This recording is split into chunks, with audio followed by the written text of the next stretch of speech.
this might be a really, really difficult one, but who is going to win the first ever World's Lorcana event? Good morning, everybody. It is Saturday, June 7th. We are on our way to the WorldClassCards event. It is actually here in Appleton, Wisconsin. So we're here with Thomas, a couple members of Lords of Lore. First time in here, but we're gonna go meet up with everybody, Robert and all that. But before we get in there, I need to use the restroom. All right, guys, so we are walking into the main play space. Don't know how big it is, but we got the whole setup over here. We have everybody here. 20 Lore Pro. Gonna scan the room a little bit. I think they have another separate room over here too as well. Don't know all the casters.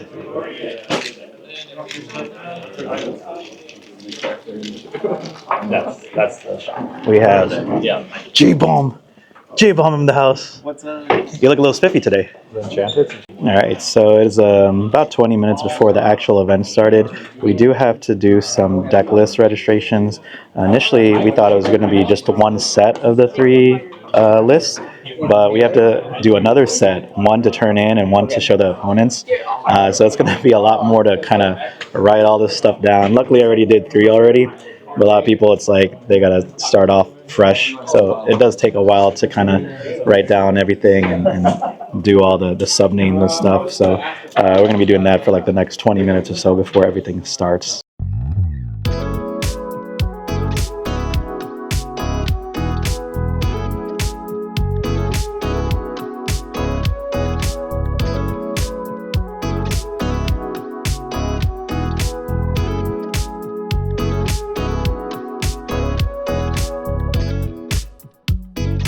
Very similar to how the World's competitors will be playing.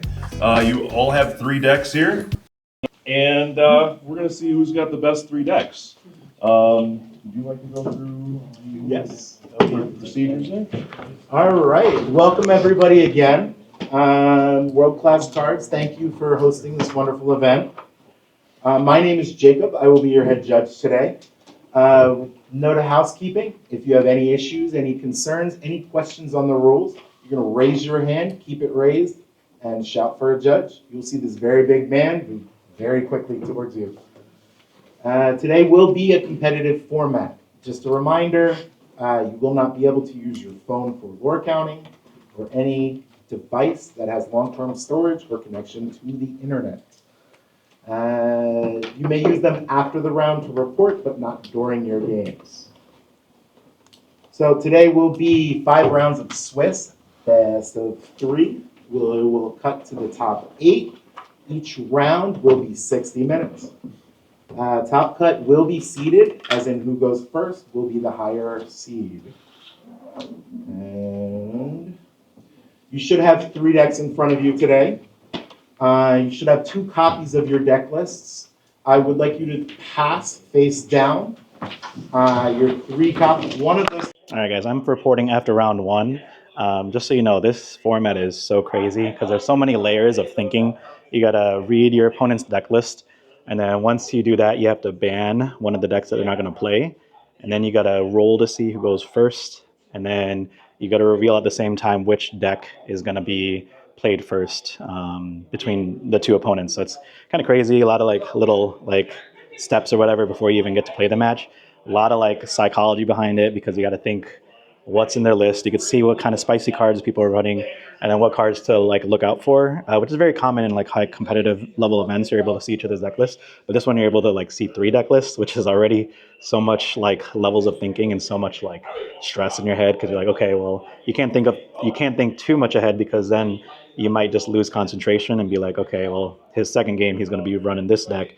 So you really kind of got to just lock in with the current matchup and whatever color combination you're running. So I played against Jake, really cool guy. He was running Amber Steel Songs. He was also running Ruby Amethyst, and then the third color was Blue Green, kind of like Bent to My Will stuff. So I know I built a lot of my decks to make sure that I don't run into any steel. Most decks I'm going to be probably banning steel because some of my colors I just kind of revolve around hyper aggro cards. such as like my Flynn Rider and Ruby. So that was kind of my strategy. So I banned his Amber Steel. I won the dice roll, so I was able to go first. So I picked my Ruby Amber deck because my Ruby Amber deck has a lot of really aggressive early plays, such as like Moana on turn 1, Flynn Rider turn 2, and then Prince John turn 3. And if you're not able to kind of like answer that early on, you could kind of run away with like, I don't know, 3, 6, 9 lore early game. Unfortunately, he was running Muses, so Muses also bounced back a lot of my characters. But the first game just kept going back and forth. He was playing Muses, kept bouncing back my board. It wasn't until the very end where I just had like a wide board. He wasn't able to answer it, and I just kind of quested. But it took like maybe 30 minutes, so it was the longest game. Second game, I have to switch out to my other deck if I won with the first deck. So I was playing green-purple. I was on the draw. And he was still playing blue-green. He bent to will like maybe turn 5, so I had no hand. I was just top decking, and he was just able to play character, like multiple characters and singing songs. So he won that one, and then because he lost, he had to switch to a second deck, and then I was able to play green-purple on the play. So I kind of went on a more aggressive route. Curse Merfolk, had an Ursula 2-drop in there, but I missed my 3-drop, which is fine because he missed his first 2 drops, so that was unfortunate for him. So I think the only reason why I won the matchup was because I was able to establish board early. I hit some really crazy go-go's. I hit go-go for like 4 lore, both in against his blue-green matchup and then the Ruby Amethyst matchup, so that really got me there, and Goatson obviously. So it was just really tough for him to come back after me just establishing board early. But yeah, that's the first round. We have 5 rounds today. There is 30 players, I believe. So it's going to be not as long of a day, but they are going to cut the top 8. So we'll see how that goes. Just got to win. Maybe I could go 4-1 and hopefully get in there, but it's going to be a tough field because a lot of people here are very competitive. Obviously, it's a really interesting format too. You can't really mess up your lines of play because it's not forgiving, especially if you're playing against a deck that you're weak to. But yeah, I know I'm just rambling over here. This is just probably going to be the longer intro because there's just so many layers to this format. But it's really cool. I'll be trying to get interviews all around the day and everything. There's a couple pro players here as well, so we'll see you guys soon. Hey everyone, we're back with some interview questions. Today I'm joined with JBaum over here. We're going to start off with the Disney questions. So JBaum, first question, what is your favorite Disney movie of all time? Oh, hitting with the tough ones. For a while it was Monsters Inc., but if we're talking like straight Disney, yeah, I'm gonna go with Monsters Inc. Okay. Yeah, that's classic. Can't go wrong with that. Second, what is your favorite ride at any Disney park? I haven't been since like 2001, but it was Splash Mountain. Yeah, and then they close that down, and Tiana's by you and everything. Geez, but that was really fun too, especially on a hot day. Number 3, who would you rather take on a walk, Lady and Tramp or Perdita and Pongo? Lady and Tramp, they're gonna have spaghetti and meatballs, and I'm join all about the food. Yeah, might as well third wheel or whatever. Okay, number 4. Would you rather take a magic carpet ride with Aladdin and Friends or fly with Peter Pan and the Lost Boys to Neverland? Probably the magic carpet with Aladdin and Friends. I think, didn't Peter Pan kidnap those kids? Probably right, yeah. So it wouldn't be a good group to kind of hang out with, but who knows? If you're in a trouble like that. They wanted to go. It wasn't kidnapped. That's true. Yeah. All right, and then last Disney question. Would you rather have ice powers like Elsa or amazing cooking skills like Tiana? Oh, amazing cooking skills. Like 100%. If you know me, I love food. I smoke a lot of meats. That's right. Everything. So if I could get better at cooking, that'd be wondrous. Awesome. I like that too. Good answer. Hey everybody, we're back again with another interview process. We got Liam over here from the Illumiteers. We're going to go ask him some Disney questions and then some Lorcana questions. So Liam, first question, what is your favorite Disney movie of all time? It's always tough. I'm going to say Goofy movie. I think, although I always like to throw one from outside of the mainstream, and one current movie that I'm really vibing on the last year or so is Turning Red. Okay. I love that movie, so I'll throw those 2 answers out. Okay, I like that. Classic and new. Yeah. Second question, what is your favorite ride at all the Disney parks you've been to? Space Mountain is my favorite. It's in my classic. I love it. Although I did do the new Tron ride recently. Sure. I've only done it once, but it was a trip. It might challenge Space Mountain for my favorite. Have you ridden Guardians of the Galaxy yet? No. Oh, that's so much fun. So I've not. If you like Space Mountain, you'll definitely like Guardians. Okay. Number 3, this is a good one. Who would you rather take a walk with, Lady and Tramp or Pongo and Perdita? Pongo and Perdita. Is there a reason why? I love that film. I love their chemistry and their dynamic, and Yes. They're just, I don't know. Very classic, yeah. obedient, just they're good family dogs. Yeah, I have a soft spot in my heart for that movie. So Yeah, okay, I think makes that's sense. it. And right. Tramp, he would just be And pulling you everywhere. Tramp would be kind of wild. He would not respect the No. leash. You're right. So Yeah, he'd Pongo be and a Purdy wild though, dog. very good on leash. We've seen it. I agree. Number 4, who would you rather would you rather take a magic carpet ride with Aladdin and his friends, or fly to Neverland with Peter Pan and the Lost Boys? Probably Neverland, because I just want to know what that trip is like. Like, Sure. how do you go from space to here to there? Like, it's a wild and fun concept. experience. Just the concept. Yeah, I want to see okay. how that works. Yeah. And I would love the fairy dust, because there's a difference between Okay. you flying and the carpet flying. Okay, that's right. Yeah, and you get to experience it and move around a little bit more. Mm-hmm. So, okay. All right. And then the last question for Disney questions. Would you rather have ice powers like Elsa or amazing cooking skills like Tiana? I mean, ice powers. I okay. love to cook. I feel like I can learn it, though. I can't learn ice powers. That's true, yeah. You got to give the superpower to you, and you can do all crazy stuff. So, nice. All right, moving on to the Lorcana question. I can make slushies. Oh, that's also a plus. Slushies, ice cream, control the weather. So, yep. Yeah, that's awesome. All right, guys, reporting in after round 2. I played against Kirsten. Her decks was Blue Steel, Ruby Amethyst, and Amber Emerald Trinidogs. Again, I was building my deck to kind of dodge Steel, so I benched her Blue Steel. She also benched my Blue Steel because obviously Steel could just kind of take out a lot of the Trinidogs. She won the dice roll, so she was going first. So she decided to play Ruby Amethyst first, which I was actually caught off surprise, which is really interesting in this format. Like, you never know what your opponent's going to be playing, so it's pretty cool. Like, it's again, like the psychology behind it, the back and forth that you can kind of go in between. Sorry, just getting stuff in my car. You never know what your opponent's going to be playing as their first deck. And then I decided to go with green purple because I felt like I wasn't able to go super aggressive with my other deck, and I kind of wanted to save that just in case if I did lose the first game, then I could kind of, juggle in between those games. So she won fairly obvious plays with evasives and stuff, and I was able to get around the genies and the Elsas and the Maui Sharks. So she won that one. Game 2, I decided to switch up and play my Amber Ruby deck because it's very aggressive, and I was on the play, and she was playing Trinidog. So my whole game plan was trying to find Flynn Rider into Prince John and all that stuff, which I was able to do. I was able to play 1-drop Daisy, 2 cost Flynn Rider, and then Prince John, and all the other strengths for the Trinidad decks were like 0 or 1. So I was able to get Flynn off a couple times, and like I think it was on turn 4 or 5 was when I had 10 lore, and then I had like I also played a 3-drop lady that put in play a piglet, so that was pretty gross. So I was able to just quest out from there, and there's a tornado siren in the background, of course. So we're doing this live, no edits, guys, no edits. So I won that one, and then game 3, she had to switch back to, or she still played Trinidogs because she won with the other deck. And then she was on the play, and I was a little nervous, so I was trying to hard mulligan for crabs and stuff. I missed my 1-drop, so that felt pretty bad. She had Simba, I think, turn 1, and then Alilo turn 2. I played a 2-drop. I think it was an Ursula or Flynn Rider. No, I think it was a Flynn Rider. And then I was able to have like 2 foxes and 2 crabs in my hand.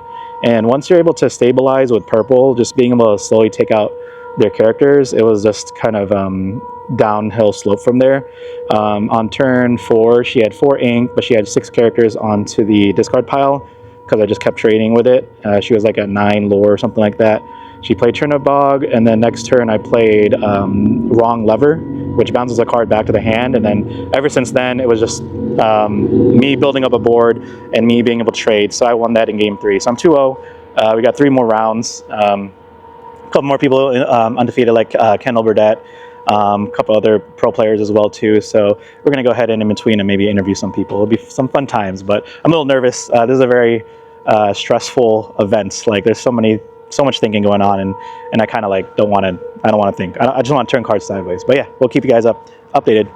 Hey everybody, I am here with co-owner of World Class Cards again, Robert. You guys know him already from the last event. We're going to go ahead and ask him a couple questions, some interview stuff, some fun stuff here or there, and we'll see if we could pick his brain a little bit. So And real quick, everybody, if you could please all make sure to like drop a like somewhere down there, subscribe, bookmark, follow, subscribe, and maybe check out other videos. You might have a link somewhere. Who knows? We got it there. I'll cover it for you guys. Yeah. Appreciate you guys tuning in and checking it out always. Always posting quality content, and love to have you. Shout out to World Class Cards. All right, Robert. So first question, Disney related. What is your favorite all-time Disney movie? I might know this. So it's really, really, really hard for me. There's two. Okay. And I think it might depend on the day. Oh, okay. Sure. So I'm a really, really big Great Mouse Detective fan. Yeah. I think that's an absolute classic. Mm-hmm. But then you can't say no to Aladdin. Like Aladdin's my boy. Yeah, he's a classic, and you like get all the feelings. Even like your intro. When I watch your intro, I get the feel good. Right, See what I mean? Yeah, you get the Robin Williams feeling in there. You get like just all the songs, romantic movie. Yeah, that's true. Classic '90s nostalgia. And then that famous card, that Red Jasmine.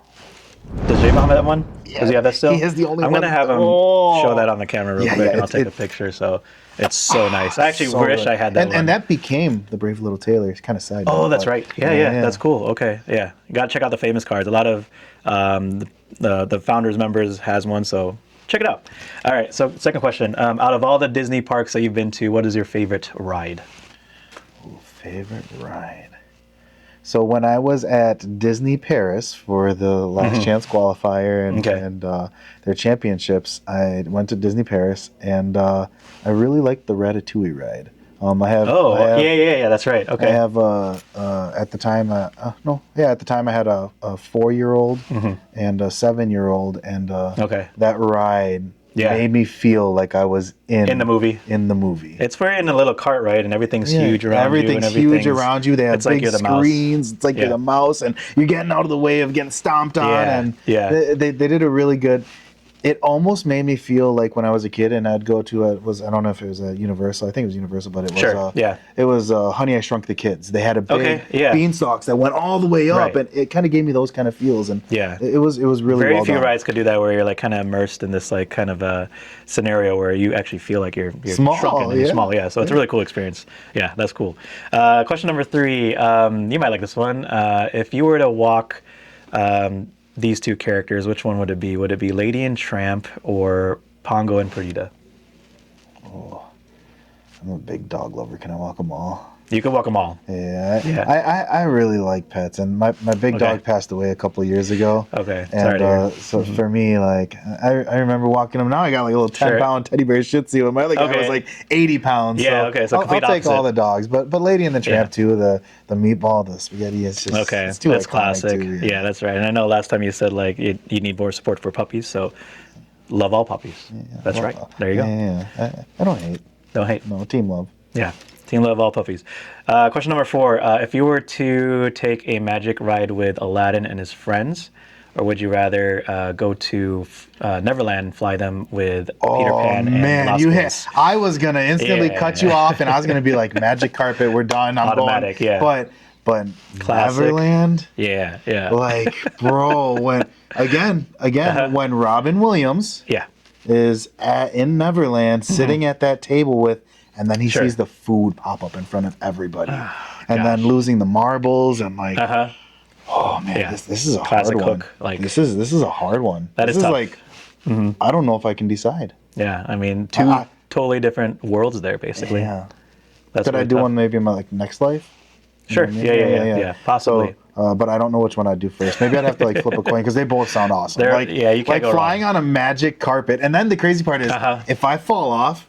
I know that the carpet's gonna get me. You know what I mean? That's right. Yeah. I'm safe. I'm really afraid of heights. Okay. But I could really go on a magic. But then also, if you're flying with Peter Pan, it's like you're mobile and everything. So that is a tough one indeed. So do I get to go in the Cave of Wonders? Of course. Okay, then it's Aladdin. Okay. If I go into Cave of Wonders, I can't guarantee I won't touch anything. Right. But I like the Cave of Wonders. Can't avoid all the shiny stuff. Speaking of Cave of Wonders, I'll send you a picture you can add in there. Sure. Shout out Rachel Elise. She did yeah? an altar on Finders Keepers for me. I've seen that one. Turned it into a Cave of Wonders. You guys got to see that one. I'll put it on the screen over here too. Nice. And then last Disney question for the day. If you were to choose between Elsa's ice powers or Tiana's amazing cooking, what would you rather pick? Ice powers all day. Yeah. If I can build a castle, sure. like... And then you I just don't do have all to your pay rent there. anymore. You know what I mean? Like, yeah, solve every problem that we have today in I'll live in an society. ice castle. I can do it. Yeah, I like the cold anyways, so never bothered me anyways. Either way. I'm not going to cut that. Not going to cut No, that. you definitely cannot cut that. That's in there. That's stuck.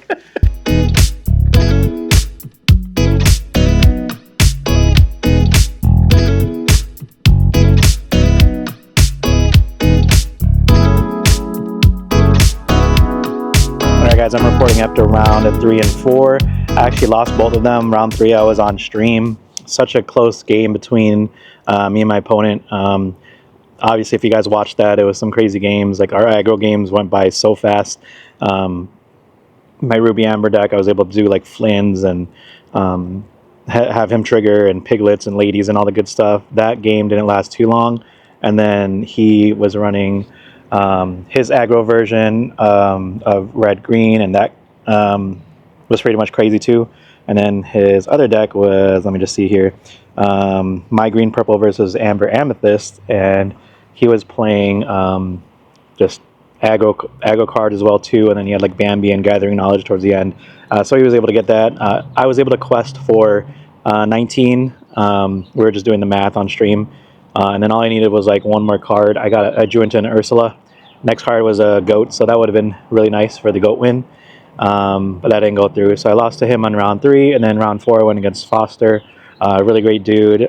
He benched my, round 3 we both benched each other's blue steel. And then round 4 against Foster, he benched my Amber Ruby because he lost to it, I think, last round or early on, just because he didn't have enough answers for Flynn and all that stuff. So he immediately banned that one. I benched his purple steel, and his other 2 decks that he was running was red blue and Chernodogs. He was able to win both games 2-0 pretty quickly. I stuck with blue steel for both decks. I thought I was going to at least be able to use some of my songs to take out some of the characters, but he just opened up with like some of the 0-4 characters there too, so it was really tough to get rid of. And then there's this one turn, I think turn 5 maybe, he was able to play big tramp into another big tramp into a Chernobog, so it was just pretty much game over from there. But yeah, we have one more round. I don't know if even if I do win my next round, I don't know if I'll be able to bowl in. My last ranking was 10th, but I do have 2 good tiebreakers. They're both like undefeated, and one is the guy that I lost in round 3. I think he's 1st seed or 2nd seed. So if I do win this one, I might have a chance to squeak in. But yeah, just got to stay positive. If you have like losses like this all the time, a lot of variance, and especially in this game, this format, there's going to be a lot of really wonky matchups and variants that can go in between games. So, and also you don't know what your opponent's going to be playing first, so that could throw you off too as well. So you're kind of going in blind with the 2 decks and stuff. But really fun format, still stressful. One more round, we'll probably end it like around before 4 o'clock, and then it'll cut to top 8. But we'll see. So far, I think I'm 2-2. Thomas is 2-1 at the moment, and then we're just waiting for everybody else. So yeah, see you guys soon. Hey everyone, I am here with Kendall Burdette. You guys saw him last time. We're going to do a couple more interview questions here at World Class Cards over the weekend. First Disney question, Kendall, is what is your favorite all-time Disney movie? Oh, it's going to sound bad for this. Rescuers Down Under, right? Yes. I want to say Adventures Down Under, but it's Rescuers Down Under. Rescuers, yeah, okay. That's like super classic. Yeah. Okay, that's cool. Second one is, what is your favorite ride at any Disney park? Well, fun fact, I went to Disneyland the first time in my life. Okay. At Continentals. Oh, wow, okay. The most fun ride there, I would say, was Magic Mountain. Sure. Okay. But then also the new Star Wars like experience thing that they had there. Okay. That was really cool too. That's probably one of the best rides. The Rise of the Resistance. Yes, I think. yes, Something yes, like yes. that. Yeah. That was actually really cool. Caught me off guard. That's definitely probably one of the best rides, and it's just so engaging and stuff. Awesome. This is related to kind of the meta right now. Who would you rather take on a walk, Lady and Tramp or Pongo and Perdita? Pongo and Perdita. Is there a reason why? I watched a lot more Dalmatians growing up than I did Lady and the Tramp. Okay, so you got a soft spot for Dalmatians and stuff. Okay, cool. Number 4, would you rather take a magic carpet ride with Aladdin and his friends or fly to Neverland with Peter Pan and the Lost Boys? I would say Peter Pan because, again, more nostalgic. I watched a lot of Hook. Growing up, so that's true. Okay, the live action Hook. Right. Yeah. Okay. Yeah, I see. All right, and then the last question for Disney: would you rather have ice powers like Elsa or amazing cooking skills like Tiana? I would say Elsa ice powers. Okay, just be super powered and just freeze everything. Yeah, Disney Sub-Zero. Oh yeah, okay, there you go. Collaboration, Mortal Kombat, who knows? Turn into Fortnite or something. Hey everybody, welcome back. We are here with Wesley, aka SirAshTown. Might not look familiar, but his voice does, so you'll definitely hear him in the background over there. We're gonna ask him some fun Disney questions and then some Lorcana questions. So, you ready? Yeah, I'm ready. All right, so first question is, what is your all-time favorite Disney movie? Man, okay, so I have 2, but my first one that I grew up as a kid really enjoying was Mulan. I just loved how she grew up in a culture and a family that didn't recognize her inner strength, and she had to develop out of that struggle, to become who she is. Yeah. And so beautiful. Okay, beautiful, deep meaning story. Okay. And then Big Hero 6 is just so fun to me. Yeah, you can't go wrong with Baymax and Hero and everybody, so that makes perfect sense. It's so good. Second question, out of all the Disney parks you've been to, if you've been to many or some, what is your favorite ride? Oh my goodness. So when I was a kid, I got to go to Disneyland, and oh my gosh, I don't remember all the rides, but I just remember having a blast. But funny enough, Worlds was coming up. Not able to go to Worlds, but I still had a ticket. So now me and my wife are going to go to Disney World and check out Universal and all of it. So I'm so excited That's to go. awesome. I'm going to Epic Universe at the end of the month too as well, so it's going to be a lot of fun. So. Epic, I'm so excited. I shouldn't advertise Epic, but that's okay. It's all theme parks. We all love Disney and Universal and everything. All right, next, moving on. Who would you rather take a walk with? Would you rather walk Lady and Tramp or Pongo and Perdita? I think Pongo and Perdita. Okay. So funny enough, not only do I love the movie, but also me and my wife just played Kingdom Hearts. Oh, okay. We collected all the 101 Dalmatians. Wow, okay. And it was just so cool seeing them the whole time, in their house and all the kids. Okay. It was cool. Yeah, cool experience. And Kingdom Hearts, they got to make a series on that. If they release that set, it's over. It's over. We're taking out bank loans and everything. I'm already sold to Disney, but right. Kingdom Hearts on another level. Match made. Awesome. All right, number 4. Would you rather take a magic carpet ride with Aladdin and his friends, or travel to Neverland flying with Peter Pan and the Lost Boys?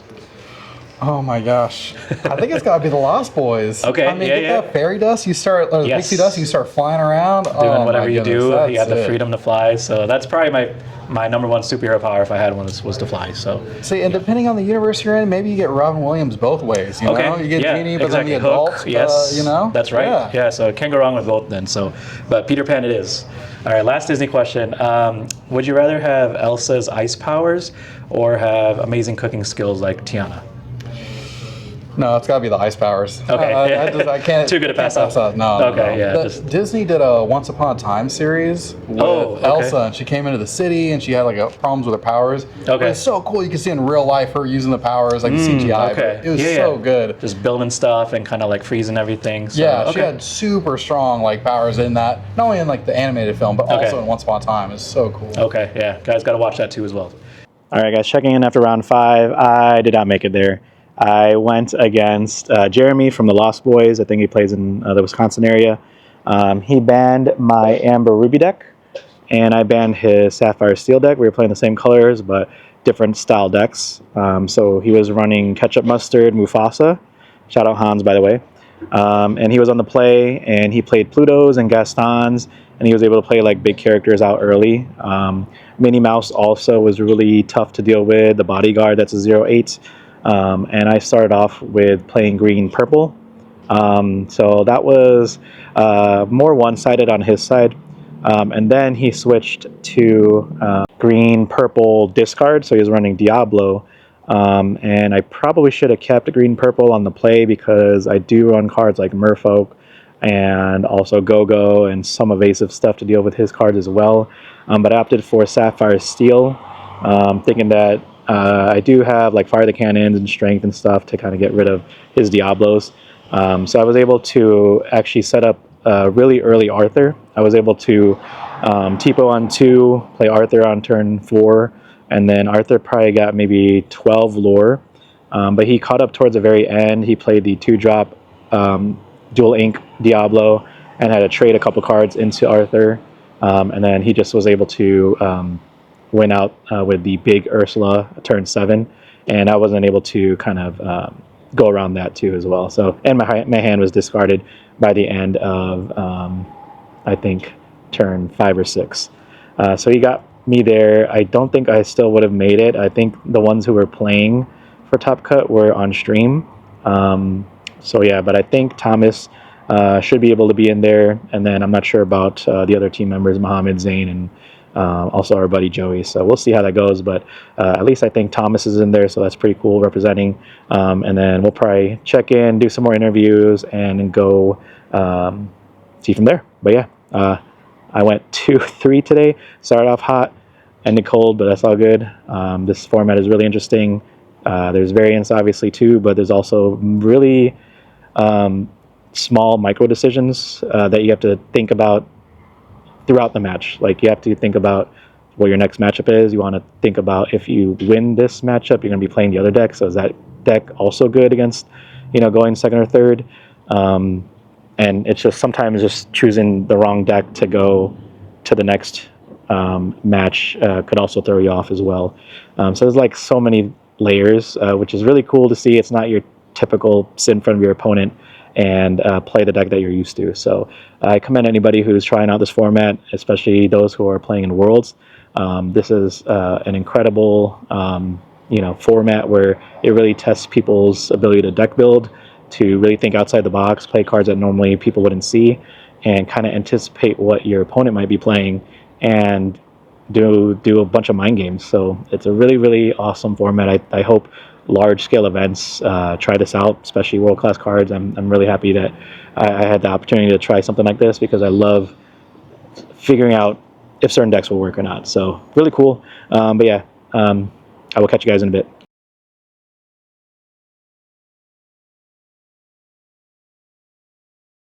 All right, moving on to the Lorcana questions now.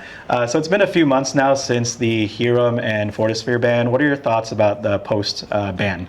Obviously, we've seen just a lot more diverse meta and a lot more decks are playable, which is really, really good for people not like me who loved Hiram, but yeah, right. But for the game, it is a lot better. I've played pretty much 4 Hirams in every deck I played since that card came out. Exactly, so yeah. I was pretty hurt by it, but I mean, it did make the game way better in my opinion. Yeah, it was a necessary cut. Yeah. So okay, cool. Speaking on that, rotations is coming up right around the corner. Actually, what are your thoughts on rotation in general for Disney Lorcana?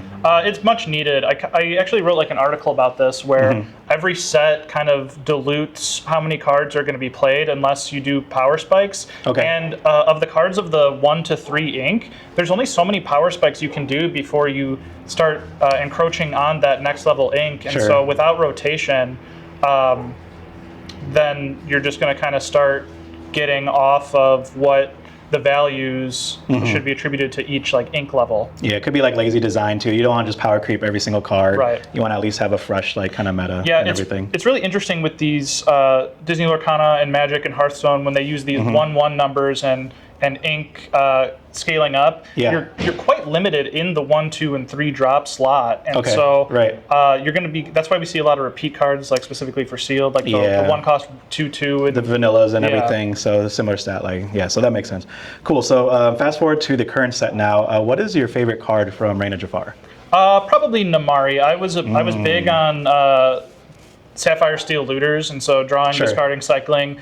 it allows you to play more uninkables and just cycle through and get the good cards. I was going back and forth on including her in my Amethyst Steel deck for today, but decided against it at the last minute. Sure. But I think she is one of the better cards. I think a lot more cards are going to be a lot better once rotation hits. Yeah. But she'll be one of them for sure. This set's kind of like it's almost there, but it's just there's so many like really good decks and yeah. So we are a few months away from the next set, which is crazy. Everything's moving so fast. What cards are you looking forward to being reprinted in Fabled? Please give me Be Prepared back. It's my wide crutch. board, clear, and we need that, right? Yeah, my greedy crutch. I can just ignore the first 5 turns of the game. Nice. Speaking of greedy, it could be selfish too. Last question here. Who do you think is going to win the first ever Disney Lorcana Worlds event? I gotta say Kurt Spice is my pick there. Okay, that's awesome. And then final question, where could they follow you in all your socials? You can catch me on YouTube if you look up Alter Academy. I'm JBaum TCG is my handle, and then you can find me on Twitter at JBaum1234. Nice. Well, good luck today, JBaum. Awesome. Yep. And thanks for the interview. Thank you. See you guys later. All right. Number 1 for the Lorcana questions. So it's been a few months now for the post-Hiram Fortisphere ban. What are your overall thoughts on the ban? Was it good? Was it bad? You think it was needed? I think it was needed, maybe overdue. The fact that those decks are still somewhat viable without Hiram speaks to the power of that card. They just made it out of control, and I'm happy that it's gone. Fortisphere is interesting though. I wouldn't have minded if Fortisphere stuck around post Hiram. I think a lot of people do agree. Like even especially now after set 8, they're like, Fortisphere I think would have been okay, but we understand why they did it. Yeah, sorry RMB. Sorry RMB. Yeah, that's right. Number 2, thoughts on rotation coming to Lorcana. Is this something new to you too as well, like for other card games or? Big fan. Big fan. Okay. I loved it in Magic back in the day. I think it's easy to fall in the trap of thinking about it as just something that requires you to buy more cards all the time, but in reality, it's healthy for the game. It allows new players to get into the game, and it allows for new formats and fun and exciting things, and I am kind of excited for it. We can talk about, there's debates to be had about the timing, but I'm actually really, really excited for Fabled and can't wait to see what the new meta brings. Yeah, it's going to be really, really refreshing, so can't wait for that kind of reset. Current time now, Raina Jafar is here. What is your favorite card of Raina Jafar, you would say? It could be an enchanted, it could be just a favorite card. I'm going to give you 2. One is and this is based purely on looks and vibes, not gameplay. Bambi, Little Prince, enchanted. Makes me cry. I love that card. Gorgeous card. With every fiber of my being, Aubrey Archer crushed it. And how can I not say Wreck-It Ralph Big Lug? I saw a spot in my place for that card, and so you do have to look at round 3. I did lose to a Bambi. He was at 18 lore, and then he played Bambi, and then if he just kept playing cards, he's just going to gain lore. So what are you going to do towards the end? What are you going to do? Bambi, Little Prince, fun little card. Fun card, exactly. And I think it will shine. I think we're going to linking this together. We'll probably lose Goat at rotation. Bambi, Little Prince, going to be a very important card in the next meta. I think, even though it's unankable. 100% see that. So okay, cool.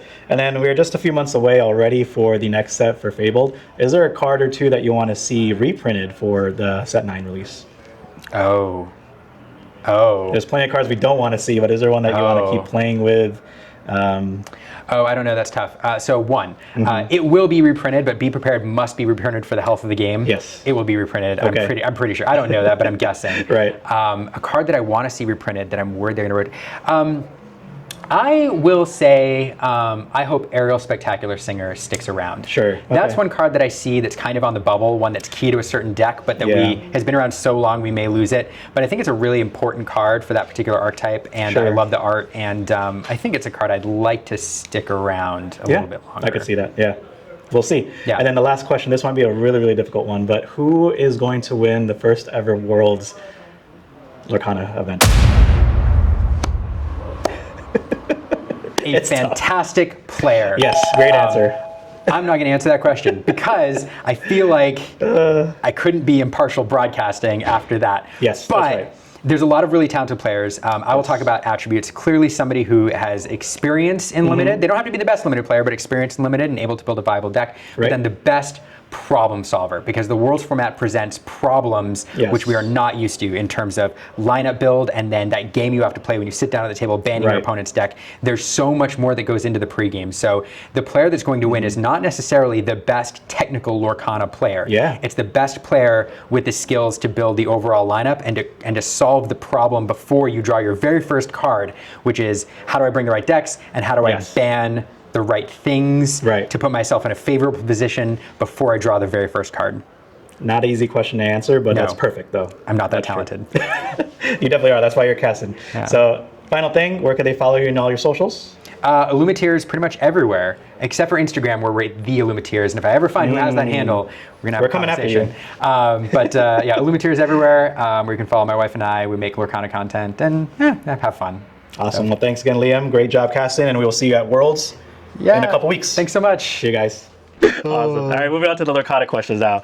It's been a couple months since we had the ban of Hiram and Fortisphere, which you did accurately predict, which is really cool. How do you think it changed the game overall, like the landscape? You think it was a good thing? I think it made it like really healthy. If you just look, so I went to school for like actuarial science, so statistics, risk, probability. And if you look at like Popsicle, Fortisphere with that, it made it so it was almost always hitting. Sure, guaranteed. And, you're playing 52 card deck, and then you can cheat out a bell and do all these different things. But for me, I think the game's really in a healthy state. If you look at a lot of the top 8s, there's different decks. But for anybody watching this, that Bird's got to go. I don't like Diablo. Diablo is the next one. Like, it just, when I'm playing it, I don't feel good.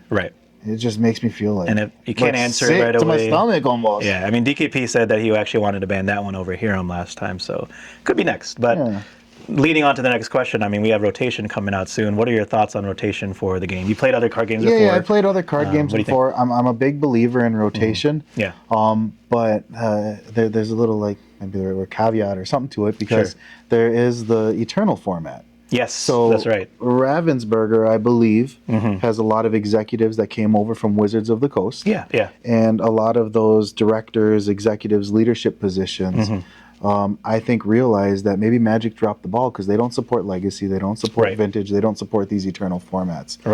So I think a rotation keeps the game very healthy and fresh, and it allows them to change and create storylines together. Plus, if at D23 in 2024, they drop that they're going to Pixar.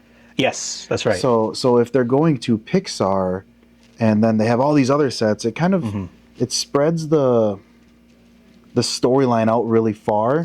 So if you're there's no focus on a little bit more narrow storyline. So then eventually, I mean, when they get to what is that? We're on 8 now, so Fable 26. For next, so like 14, 15, maybe they get Pixar cards. Okay, so after this next 4-set block, we're going to get Pixar cards. Then maybe we get more Pixar cards. But the cool thing for me is like Disney owns like 6 or 7 of the top grossing IPs in the world. So the potential and they could go into Star Wars. They could go into Marvel. They could go into Simpsons. And no Fortnite yet, but the possibility of it. But how Magic has done those like universes beyond. Now we're bringing in Pixar. So I'm really excited for where the game's going. I think a rotation keeps it healthy and fresh. And if they do like 10 challenges in the U.S., maybe they have 4 that are Eternal and 6 that are whatever. But Ravensburger, I need a kids division. We need a kids division for sure. We're putting our fists down for that one. Not that kids can't defeat any adults. Like shout out to Kaylee. She'll be here tomorrow. But she's amazing. Oh, she's gonna crush it. And you might have to let me recruit her. We might have to get a, like. You have to ask her dad, but I mean, she's a powerhouse. We might have to get a. Well, she's part of Lords of Lore, right? She is. So I might have to try to get her to let me put a pin on her. Maybe or something. we have a collaboration or something who does it. She's so good. She's amazing, and she's such a sweetheart too. So it's I don't really see her play mistakes. She plays sharp. Really sharp. Yeah, she's great at her stuff. But kids division, and I love limited Ravensburger. Please at least have 1 or 2 limited DLCs next year. That is the most healthy format for new players to come to an event. And you guys are dropping the ball by not bringing those limited formats to players. They don't have constructed decks. Maybe they don't have access to cards. This is the easiest barrier to usher them in. Yeah, that's true. I agree. Sticking to the current field now, we're at Reign of Jafar. Do you have a favorite card from set 8 that kind of sticks out to you for Reign of Jafar? Favorite card from set... Oh, yeah. Oh, man, Dino.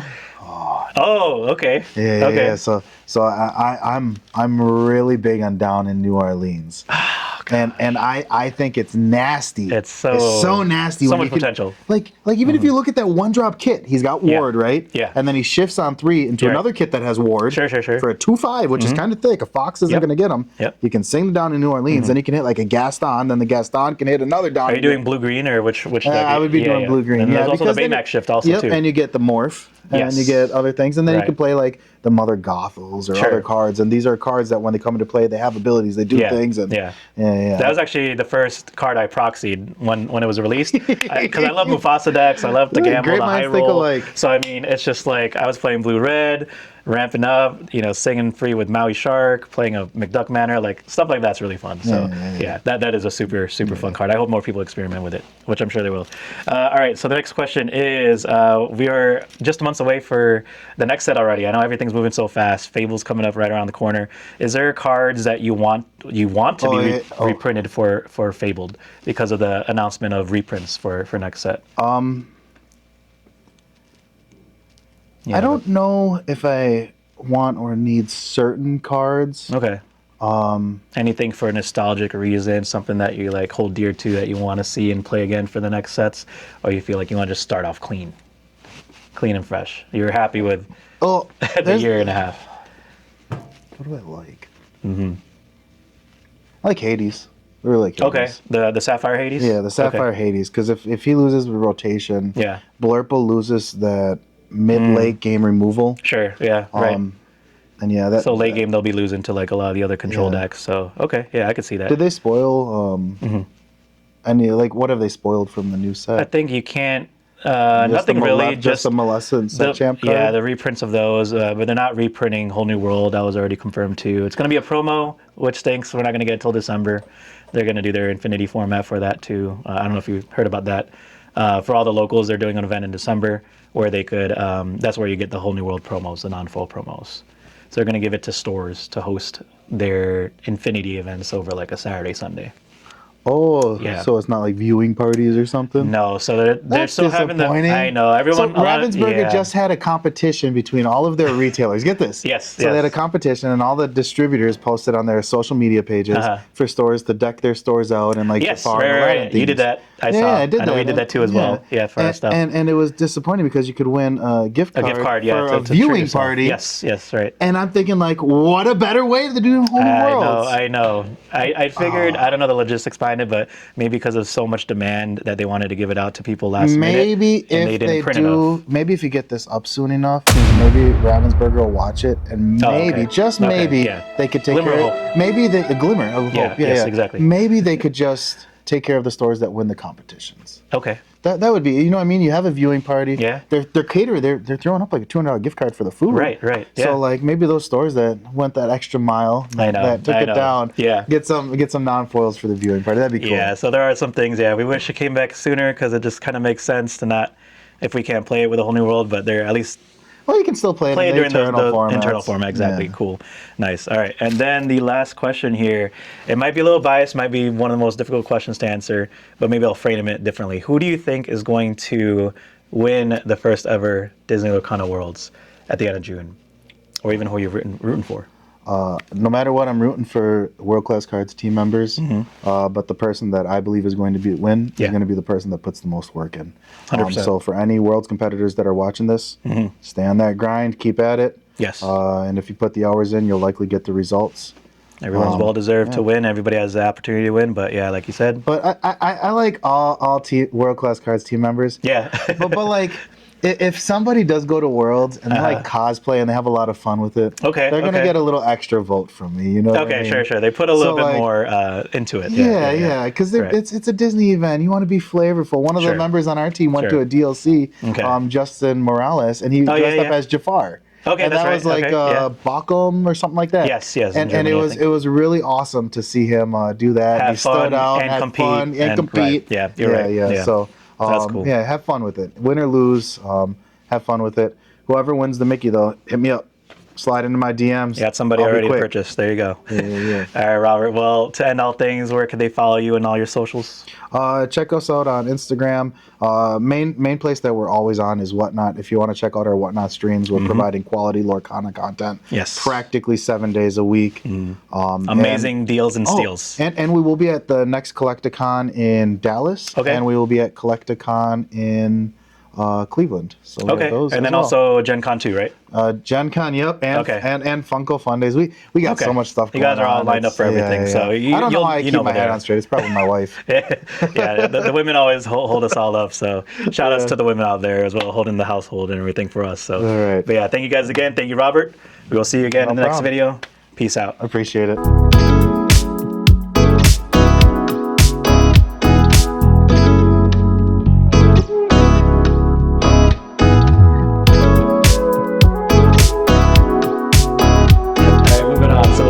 Questions now. It's been a few months now since we had the Hiram and Fortisphere ban, which I remember last time asking you which cards should be banned, and you pretty much got it right. A bunch of you guys said Hiram. How does that kind of feel post meta the last couple months or so? Well, after the Hiram ban and immediately cleaned up the meta, there was big changes in that last set meta. I would have still liked to seen more bans to shake things up a little bit more in the other decks. Again, Whole New World or John or Diablo, for instance. Those would have shook things up a lot more. But I think we do have confirmation, right, that Whole New World's not getting reprinted. That's correct, so yeah. We're almost there. I'm really hoping for PJ and Diablo to not get reprinted. Okay. And then we'll be in a good spot. Then we'll be safe, right? Yeah. Along those lines too, they did announce rotations coming up in just a couple months too as well. What's your thoughts on rotation overall? I don't know if you played other card games before, but what do you think? I came from Magic, so I'm really familiar with rotation. I think overall it'll be good for the health of the game. Okay. I do see a little sympathy for people that aren't maybe enjoy it, or I can agree that it might be a little too soon. Maybe it could have maybe waited year two or three more sets almost. Okay. But I think overall it'll be a good for the game. Good for the game. Okay, cool. And right now we are in Reign of Jafar for set 8. Are there any of your favorite cards that kind of are in Reign of Jafar right now, or do you have a favorite card for set 8? Well, I just got done having a really good game against Ruby Sapphire. I was playing Ruby Amethyst, and the new Hades was really good. Oh, really? So, is that a 6-drop or the 7-drop? He's a 7-drop. Yeah. Okay. But he was really cool. So that's probably, out of all the set 8 cards I've played, that one and Desperate Plan. I played a Blue Steel Aggro today, and Desperate Plan was actually really cool. Comes up clutch. Being able to just draw 3 cards was really, really nice. Right. Yeah, especially when you got no hand. That's really cool. Also, we are a couple months away already for the next set, which is Fabled. Are there any cards that you want to see that's reprinted? I already know you don't want to see Prince John, but what cards do you want to see reprinted for next set? I think Be Prepared. Okay. Yeah. I know that might sound a little biased, but I do think some Wide board wrath removal effects need to be in the game. Sure. I think everybody I interviewed today said be prepared. Or maybe they print a 5-cost one that you can't sing. Okay. That might be an uninkable one that you can't sing. Okay. Yeah, I think Be Prepared. I talked about this a little in another podcast. Maui, Rush Maui. Sure. Okay. I don't just know. Things to counter wide board and aggro maybe or something like that. Yeah. Just to kind of balance everything. Okay, cool. Yeah, I like, to not sound too biased, obviously I really hope that the bounce package does not get reprinted. Sure. Because I think that takes up the majority of deck building for a lot of Amethyst decks. So yeah, it's just 20 cards right there devoted just to bounce stuff. It's more than 20. I think we're looking at 40 or 35. Oh yeah. But yeah, I think that would give a lot more diversity and creativity for Amethyst. Yeah. Awesome. One last question. This might be a hard one, but Worlds is coming up too at the end of the month. If you had to pick one of the players to win it all for the first ever Disney Lorcana thing, I know, don't put any targets on your back. Who do you think is going to take it? I would still say Zan. Zan, okay. He's just been on a hot streak, so he's probably one of the most consistent players. I'll give my top 3. Sure, go ahead. Yeah. Zan, Bivens, and Ed. Great lineup. That's no knock against my teammates, obviously. Right. They obviously do really well. I think there's a lot of good players. They're all good there too, and they're all deserving, of course, too. But yeah, I definitely hear you on the top 3 all-star cast. I'll say an NA player. Okay, represent. Yeah, NA. Yeah. We're still feuding with Europe, so NA all the way. Sorry, guys, but NA to win Worlds. I probably have 2 people from Europe who watches my videos, so that's okay. But yeah, last thing, where can they find you on all your socials? Most active on Twitter, which is @actual. No, I'm not. So that's the best place to find me. Awesome. Well, or good. on Discord, which you can hunt me down some way on there. Hit them up. More Ruby Amethyst tech. The new Hades. Gotta run it, guys. All right, we'll see you guys in the next video. Thanks again, Kendall. Yeah. See you next time. All right, moving on to the Lorcana questions now. It's been a few months now since the Hero and Fortisphere ban. What are your thoughts on the meta after all that? Like, was it good? Was it a good idea? What do you think?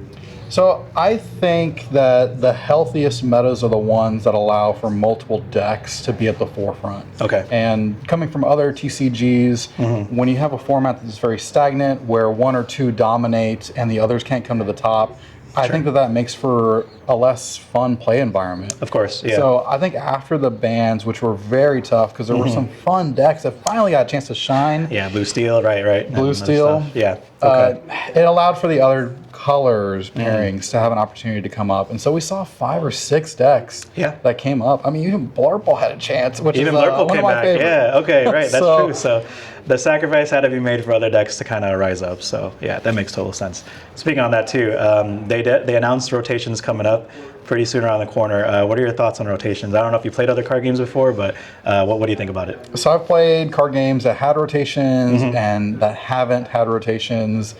And I think rotations are a healthy thing, not only because it can refresh and revitalize the play environment, but I also think it's good for the company as a whole. So to have players who want to get into the game, they buy the new cards. You need to buy the new cards to have the new meta, the new decks. But also, too, they have a start point to come into the game versus having to get everything in the past. Right. If they wait 7, 8 sets later, they're going to have to read everything and get everything from set 1, which sometimes is even difficult to do now. Exactly. So yeah, that makes total sense. We are in Reign of Jafar right now too as well. I don't know how much time you had to play for this set, but do you have a favorite card from Reign of Jafar so far? So I'm really ashamed. I haven't even looked at the set. I'm so bad. That's okay. That's okay. So bad. We've been like preparing for World Class. Yeah. We've been preparing for Truck Acceptable Show. Yes. And another big tournament at the end of or beginning of July. And so And this set just released, so I don't blame you at all. But is there a certain character that you're looking to maybe play, or a certain deck again that you're probably going to play again? So everyone knows I'm a Blurple fan. I love Blurple. Okay. But since today's stream, I've been seeing this Ruby Amber list kind of run around. More the Racers aggro. one? Or the aggro version? Okay, so the aggro, and I love the Racers. And I already had a Racers deck built. Okay. So both versions I think are going to be a lot of fun. Might have to start building that and cooking it up, because the Racers you probably wouldn't have expected, but now it has a lot of support for this set. Yeah, and it's great for League too. Yes, that's true. So even if it's not competitive, you always have a League. You always have League to at least test it out and get some wins out of it. That's true. Awesome. And then moving on. We're already almost at set 9 already, and again, like rotations are coming up. Cards that you've played before will not probably see the light of day. What cards do you want to see reprinted for the upcoming set for Fabled? So, again, back to the Blurple. I'm a huge Madam Mim, the package of bouncing, the Merlin. Okay. I love the Sword and the Shield as a movie, or something. Right. Yep. And it's going to be a shame to lose those characters. Either I hope that they print more of different types, or they just give us the bounce package back, because just having that whole archetype just be gone is pretty big. Yeah, it's going to be hard to get used to, and a lot of people have to maneuver it, but that also brings a little bit layer of creativity to deck building and stuff. But it's going to be hard to like have your favorite cards be rotated out. Like a whole new world. I know that feels bad. It's one of my favorite cards in the game. Oh, man. And unfortunately, they announced that it is going to be rotated out. So, but if you guys got those full promos, it's coming up soon. You got something to look forward Hit us to. up. And speaking of Worlds promos, last question, Lorcana related. I don't know if it's going to be a difficult question, but Worlds is just a couple weeks away. Do you have anybody in your mind that is favored to win, in your opinion, or are you rooting for somebody? Who do you think is going to take it all for Worlds? I have several friends I've developed, even professionally met. A lot of the players here are like WorldClassCards. We met a ton of them who are qualified. I've interviewed Zan multiple times. Right. Luke, Wonderland, I've met him. Yeah. So it's hard to say, because I feel like a lot of them I've developed good friendships with, apart from just saying, hey, we're Lorcana players. Yeah. But if I had to pick one, I've been really impressed with, I'm going to say two. I've been really impressed with DKP. Okay. Because he has been traveling, he has been going to those tournaments, he's been grinding, and he is such a good player. Right. And he normally sticks to one deck, but I think when he puts it to the test, he can do well. It's going to be interesting to see how he plays the other colors for sure. Yeah. And then Zan is, I think you can never take him out of the race for a winner. He's been on fire for a lot of events that he went to lately, and for good reason, so I could see that too as well. Well, him and Aaron, aka Lorcana Bro, they put in the matches. You talk about someone who plays thousands of matches in order to get testing in. Right. So he's playing all the decks, and he's already been doing it. Yeah, and that's what you got to do to be a world competitor. Put in the hours, the blood, sweat, and tears, but it's definitely worth it, especially for that golden Mickey. Yeah, so. That's very true. Alrighty, Wesley, one last thing. Where could they find you guys in all your socials? Hey, well, y'all know 20 Lore Pro. If you haven't heard of us before, we have a Discord community, 20 Lore Pro. It has been so welcoming to have everyone for deck discussions and really just talking all things Lorcana. We're on YouTube, we're on Twitch. And again, thank you so much for having us, AC. It's been a pleasure. And thank you guys for doing amazing things for the community, streaming, getting all the information out there. So it's been really fun to see you guys on your journey since the beginning. So thank you again, Wesley. We'll see you guys in the next video. See y'all. All right, guys. So we are watching Thomas getting interviewed. He is in the finals. Lords of Lore secured it. We are here. Liam and 20 Lore Pro is just interviewing him for a little bit. So really exciting to see. They did split top 8, so guaranteed pricing. Everybody went home with like $600 or so. So Thomas is going to go face against, I forgot his name, but I'll put it in the screen over here. But this is really exciting to see. Represent Thomas. Let's go. Oh my God, Thomas! Let's go. What happened to you? What happened to you today? I won it all, man. You won it all. First place. You guys did split, but technically you won first place. Yeah, I mean, we played for honor. I needed the guaranteed money though. Like you never know. There's a lot of good players there. Yeah, there is, and guaranteeing $600 plus is not bad. And you are the first ever World's Triple Deck Format winner. Thank you. Yeah. Represent Lords of Lore. Yeah. There you go. And subscribe to his Metafy. Who knows? Yeah. Maybe we'll have one. So there it is. Hope you guys all enjoyed the World Class Cards 5K vlog and interview video. It was a long one, but thank you to those who stuck it out till the end. I want to congratulate again my boy Thomas for taking it all down and being the first ever Triple Deck event winner. Thank you to everyone I interviewed, and thank you to the rest of the Lords of Lore for always providing support. And of course, thank you to Robert and team World Class Cards for providing an exceptional event as always. And I want to personally wish all those competing at Worlds a good luck. I cannot imagine the emotions they are going through right now, but hopefully this video gave a glimpse of what it may feel like, and may the best Illuminator win. Let's go Lorcana to infinity and beyond. See you guys soon.